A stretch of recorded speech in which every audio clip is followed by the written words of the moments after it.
everyone, good morning. Welcome to Vinny's Kitchen. എന്തൊക്കെയുണ്ട് വിശേഷം? രാവിലെ നല്ലൊരു കാഴ്ച ഞാൻ കാണിച്ചു തരട്ടെ നിങ്ങൾക്ക്. പൂജയൊക്കെ കഴിഞ്ഞതിന് ശേഷം ഉണ്ടല്ലോ, ഞാൻ എപ്പോഴും കുറച്ച് ധാന്യങ്ങളും തെന അതേമാതിരി തന്നെ കുറച്ച് എന്താണ് ഗോതമ്പ്, നുറുക്ക് ഗോതമ്പ്, അങ്ങനെ ഇങ്ങനെ അങ്ങനെ ക്ലാസിഫൈ ആയിട്ട് എല്ലാം കൂടി ഒന്ന് മിക്സ് ചെയ്തിട്ട് ഞാൻ എപ്പോഴും വെച്ച് കൊടുക്കാറുണ്ട് കേട്ടോ. അപ്പോൾ മൈന, കുരുവി, ഇടയ്ക്കപ്രാവുകൾ, പക്ഷേ കൂടുതലും കുരുവികളാണ് കൂടുതലും വരുന്നത്. രാവിലെ നേരത്തുണ്ടല്ലോ, ഡിസ്റ്റർബൻസ് ഇല്ലാതെ, ആരുമില്ലാതെ ആ വെയിലിങ്ങനെ, അതായത് സൂര്യൻ ഇങ്ങനെ ഉദിച്ച് വരുന്ന സമയത്തെ നമ്മൾക്ക് കാണുന്ന ഒരു കാഴ്ചയുണ്ട്. ആ ഒരു ദിവസം തീരുമാനിക്കുന്നത് തന്നെ ആ ഒരു പോസിറ്റീവ് നോട്ടിലാണെന്ന് പറയില്ലേ. ആ ഒരു ഗാർഡനിൽ വെള്ളമൊക്കെ കൊടുത്തു കഴിഞ്ഞതിന് ശേഷം വന്ന് ഇരുന്ന്, ചായയും കാപ്പിയും കുടിക്കാത്തത് കൊണ്ട് കുഴപ്പമില്ല, ഇല്ലെങ്കിൽ ഒരു ചായയൊക്കെ പിടിച്ചിട്ട് ഇതൊക്കെ കാണാൻ ഇരുന്ന് കഴിഞ്ഞിട്ടുണ്ടെങ്കിൽ സൂപ്പറാണ്. ഇവരെ ഡിസ്റ്റർബ് ചെയ്യാതെ വാച്ച് ചെയ്യാൻ നല്ല രസമാണ്. ദൂരത്തു നിന്നാണ് ഞാൻ എടുക്കുന്നത്, ബിക്കോസ് ക്യാമറ അടുത്ത് കൊണ്ടുപോയിട്ടുണ്ടെന്നുണ്ടെങ്കിൽ ഒരു കാലത്തും എനിക്കിത് ക്യാപ്ചർ ചെയ്യാൻ പറ്റില്ല. ഇതിൽ നല്ലൊരു രസം എന്താണെന്ന് അറിയോ? ഈ കുരുവികൾ നിങ്ങൾ ശ്രദ്ധിച്ചിട്ടുണ്ടെങ്കിൽ, കുഞ്ചിക്കുരുവികളുണ്ടല്ലോ, ഈ പാപ്പക്കുട്ടികളെ അവർ ആദ്യം ഇതിൻ്റെ ഉള്ളിലേക്ക് ഇരുത്തും. അതായത് ഈ പ്ലേറ്റിൽ ഇരുന്ന് കഴിക്കുന്നത് കുഞ്ചിക്കുരുവികളാണ്, അതായത് കുട്ടികളാണ്. ബാക്കിയുള്ളവർ വെളിയിൽ നിന്ന് കഴിക്കണേ ഉള്ളൂ. നിറയെ ഇവരുടെ അടുത്തുനിന്ന് പഠിക്കാനുണ്ട് കേട്ടോ. രാവിലെ നേരത്തെ ഇരുന്ന് ഇങ്ങനെ കാണുന്ന സമയത്ത് പലതും നമുക്ക് ആ ഒരു ഇത് പഠിക്കാൻ പറ്റും. ആ കൂട്ടായ്മയും അവരെങ്ങനെ അതിനെ ക്ലാസിഫൈ ചെയ്യുന്നു എന്നുള്ളതൊക്കെ സൂപ്പറാണ് കേട്ടോ. അങ്ങനെ ഒരു ബ്യൂട്ടിഫുൾ ആയിട്ടുള്ളൊരു കാഴ്ചയാണ്.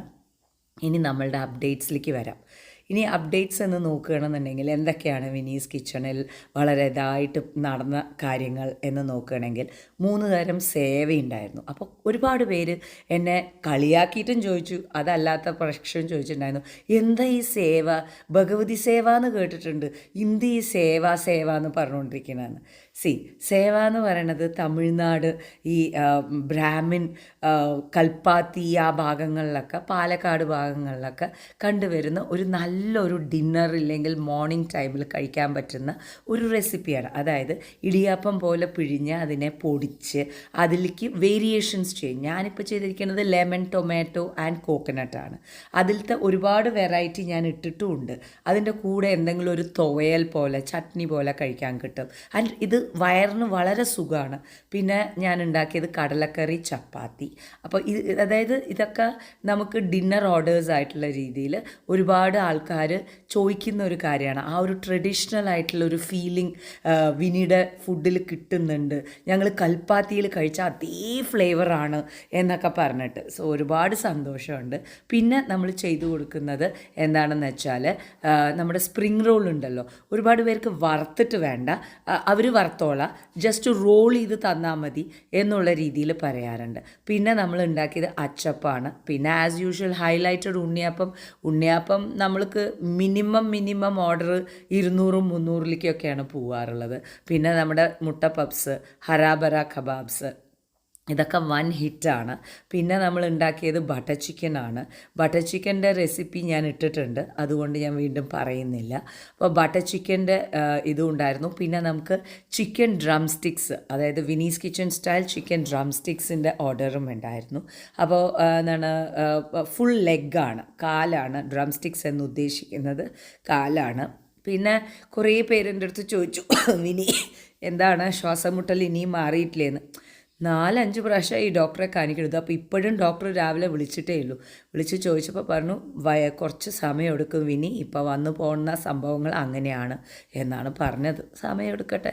അപ്പോൾ അടുത്തത് നിങ്ങളുടെ അടുത്ത് പറഞ്ഞ് കാണിക്കാനുള്ളത് എന്താ അറിയോ, ഇത് ഒരു കസ്റ്റമർ എന്ന് പറയാൻ പറ്റില്ല, എൻ്റെ മോർ ഓഫ് എ സിസ്റ്റർ റിലേഷൻഷിപ്പാണ്. കസ്റ്റമറായിട്ടാണ് പരിചയപ്പെട്ടത്. അവർക്ക് ഹീമോഗ്ലോബിൻ ഡെഫിഷ്യൻസി ആണ് കണ്ടുവന്നത്. അപ്പോൾ അവർ ഡോക്ടർ പറഞ്ഞു 3 മാസം സമയമുണ്ട്, നല്ല വീട്ടിലത്തെ ഭക്ഷണങ്ങൾ കഴിച്ചു കഴിഞ്ഞിട്ടുണ്ടെങ്കിൽ ഇതിനെ ഒന്ന് ശരിയാക്കാൻ പറ്റുന്ന. അപ്പോൾ ഞാൻ അവർക്ക് വേണ്ടി മാത്രം ഒരാഴ്ചത്തേക്ക് ക്യൂറേറ്റ് ചെയ്ത കാര്യമാണ്.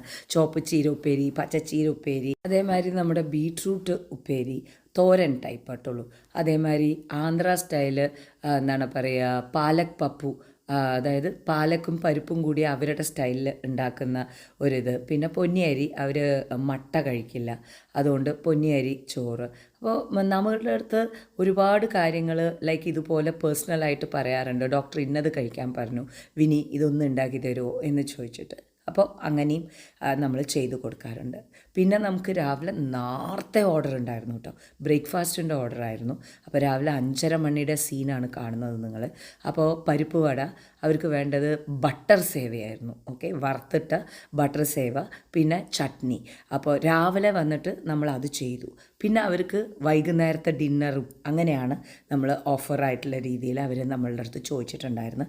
എന്താണോ ഒരു ക്ലയൻറ്റിന് ആവശ്യം അതുപോലെ ക്യൂറേറ്റ് ചെയ്ത് കൊടുക്കുന്നതാണ് ഒരു പ്രൈവറ്റ് ഷെഫ് ചെയ്യുന്ന ഒരു കാര്യം. ഓക്കെ, സോ അതാണ് ഞാൻ അതായത് എൻ്റെ പ്രൊഫഷൻ എന്താണ് എന്ന് ഒരുപാട് പേർക്ക് കൺഫ്യൂഷനുണ്ട്. ആ കൺഫ്യൂഷൻ ഇത്ര മാത്രമേ ഉള്ളൂ. സാധാരണ ഒരു ഷെഫ് എന്ന് പറഞ്ഞാൽ നോർമലായിട്ടുള്ള രീതിയിൽ നമ്മൾ ഒരു റെസ്റ്റോറൻറ്റിൽ വർക്ക് ചെയ്യുമ്പോൾ കോമൺ ആയിട്ട് കമേഴ്ഷ്യലായിട്ട് എന്തൊക്കെയാണോ ചെയ്യുന്നത് അതുപോലെയല്ല ഒരു private chef. Private chef will work along with the clients. ഒരു ക്ലയൻറ്റിൻ്റെ ആവശ്യം എങ്ങനെയാണോ അതിനനുസരിച്ചിട്ടുള്ള രീതിയിലായിരിക്കും പ്രൈവറ്റ് ഷെഫ് വർക്ക് ചെയ്യുക. അതൊരു ഡോക്ടർ പ്രിസ്ക്രൈബ്ഡ് ആയിട്ടുള്ള ഒരു ഇതാണെങ്കിലും അതല്ല, നിങ്ങൾക്ക് ആവശ്യമുള്ളത് എന്താണ്, ഇത്ര സ്പൈസേ പാടുള്ളൂ, ഇങ്ങനെ ടേസ്റ്റേ പാടുള്ളൂ. അപ്പോൾ നിങ്ങളുടെ ആവശ്യത്തിനനുസരിച്ച് വർക്ക് ചെയ്യുന്ന ഒരു ഷെഫാണ് പ്രൈവറ്റ് ഷെഫ്. അപ്പോൾ അങ്ങനെയുള്ളത് ഒരുപാട് പേഴ്സണൽ ക്ലയൻസ് ആയിരിക്കും പ്രൈവറ്റ് ഷെഫിന് ഉണ്ടാവുക. അതല്ലാതെ ഒരു രാവിലെ എണീറ്റു ഇതാണ് ഉണ്ടാക്കി വെച്ചിരിക്കണ, ഇതാണ് ഇന്നത്തെ ഫുഡ്, അങ്ങനെയല്ല. ഓരോ മെനുവും നിങ്ങൾ കാണുന്നത് ഓരോരുത്തരുടെയും സ്പെഷ്യൽ റിക്വസ്റ്റ് പ്രകാരം വരുന്നത്. അങ്ങനെ കമ്പൈൻ ചെയ്ത് ഒരു ദിവസം അങ്ങനെ വരികയാണെന്നുണ്ടെന്നുണ്ടെങ്കിൽ അങ്ങനെയാണ് നിങ്ങൾ കാണുന്നത്. പിന്നെ വൈകുന്നേരം അവർക്ക് വേണ്ടിയിരുന്നത് വെജിറ്റബിൾ കുറുമയാണ്. വെജിറ്റബിൾ കുറുമ, അത് കഴിഞ്ഞതിന് ശേഷം അതിൻ്റെ കൂടെ ഗോതമ്പ് പൊറോട്ട, അത് കഴിഞ്ഞതിന് ശേഷം പിന്നെ പണിയാരം, കാരപ്പണിയാരം, സാധാരണ രീതിയിലുള്ള കാരപ്പണിയാരം, അത് പിന്നെ നല്ലോണം, അതായത് അവർക്ക് ഒരു 30 പേർക്കോളം കൊടുക്കാൻ പാകത്തിനുള്ള മധുരസേവയും അതേമാതിരി എഗ് പഫ്സുമാണ് വിനീസ് കിച്ചണിൽ ഈ ആഴ്ച കാര്യങ്ങൾ നടന്നത് കേട്ടുള്ളൂ.